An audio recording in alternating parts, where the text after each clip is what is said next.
My name is Eric Moore from Abe Moore Diamond Cutters in New York's Diamond District. Today we're going to analyze the GIA certificate. We're going to explain every little type of distinction in the report and really get into the weeds. So there's actually two forms of GIA reports. There's the dossier, this small report, and the original GIA long form report. The dossier, the main difference is the dossier does not have a detailed plot of the inclusions on the report. The long form does. Anything over 2 carats automatically gets a long form report. Okay, so the first thing you see on top here is the date. So if the date is before the year 2000, you actually cannot verify your report on the GIA.edu website. I wouldn't recommend buying a GIA diamond with a very old report, only because you really don't know what happened between the time it was, let's say, certified 10 years ago to now. Could have been on somebody's hand for 10 years, might be chipped, you just don't know. And also reports after 2000 had the option of being inscribed. Basically, it's the GIA report number microscopically inscribed on the girdle of the stone. Reports before 2005 didn't have the cut grade, a very important parameter on the GIA report for round diamonds only. Sometimes when we buy diamonds from estates or from individuals, if it's before those years, we'll recertify them, make sure they're inscribed, and make sure the cut grade is clearly marked on the GIA report. And remember, a diamond that's inscribed should indicate that it's inscribed on the GIA report. So the GIA number is a unique serial number to that diamond that's inscribed on the stone. If you ever lose the report, you could resubmit the diamond to the GIA. They'll read the number and issue a new report, a copy of the old report. Most common diamond shapes, also denoted on the report. You have the round brilliant, it's called, the cushion, the princess, the marquise, ovals, heart shapes, emerald cuts, Asher cuts, and the radiant cuts. So there's 2 shapes in particular where there's the common name and then there's the gemological name that's on the report. One is the princess cut. You're not going to see the princess cut word on the report. It's going to say a square modified brilliant. And also with radiant cuts, the common term radiant cuts will not appear on the report. It's going to call it by its gemological name, which is a cut-cornered rectangular modified brilliant. Okay, additionally, there are some antique diamond shapes.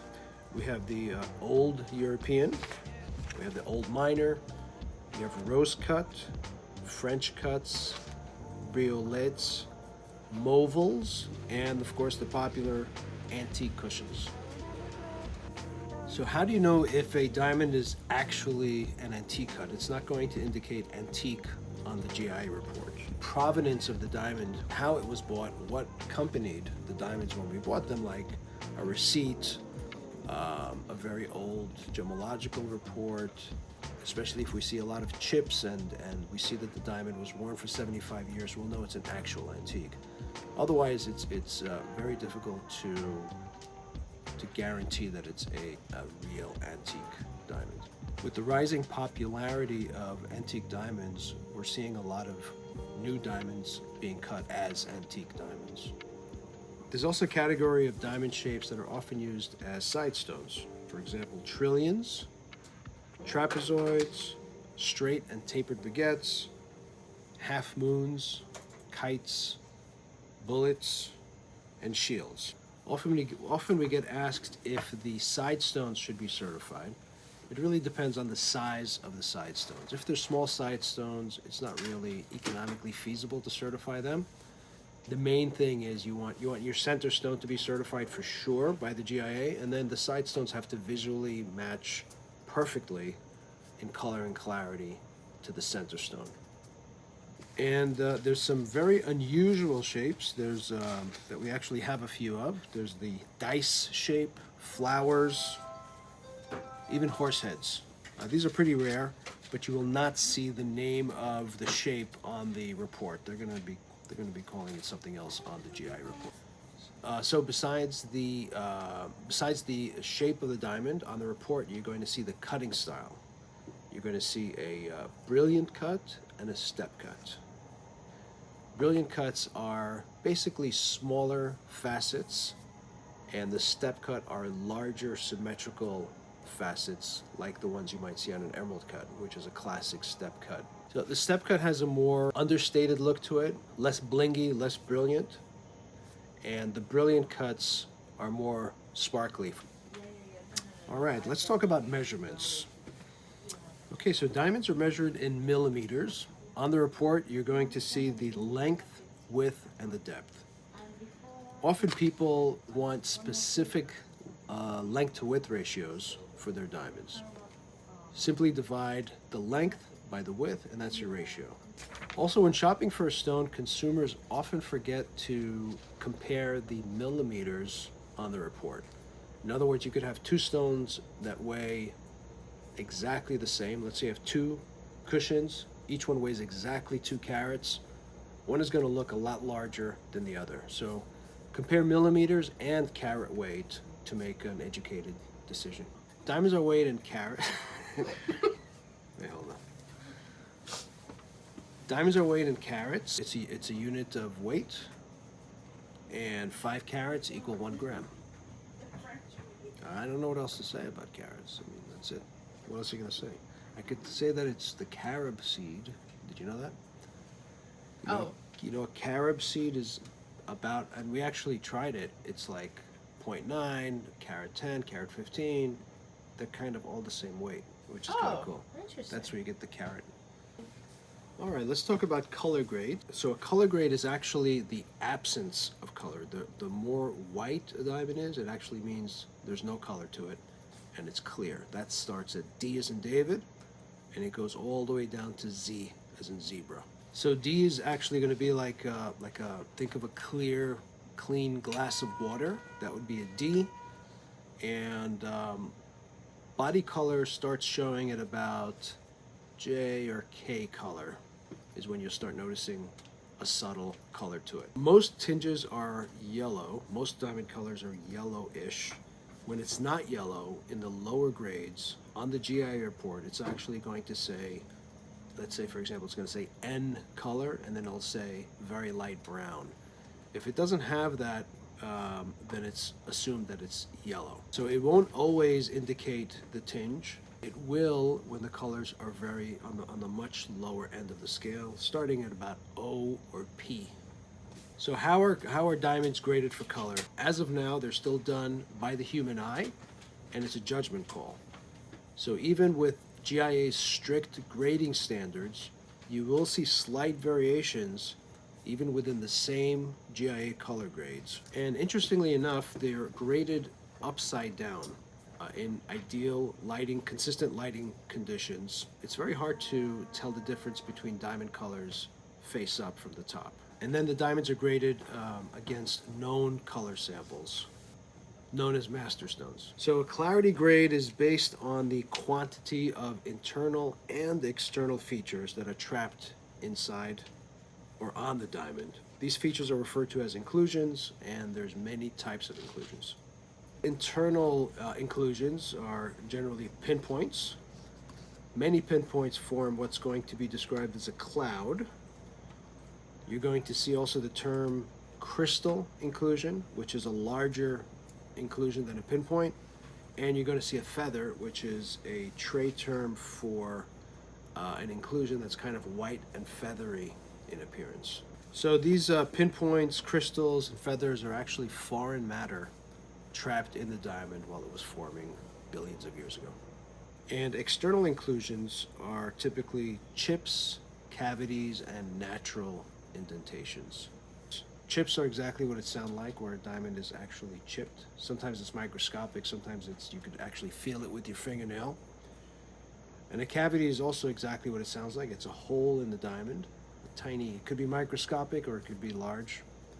And a natural indentation is basically the peel or the outside surface of the rough diamond that was not polished out. People ask how come these aren't just polished out. The reason is a decision made by the cutter to save weight.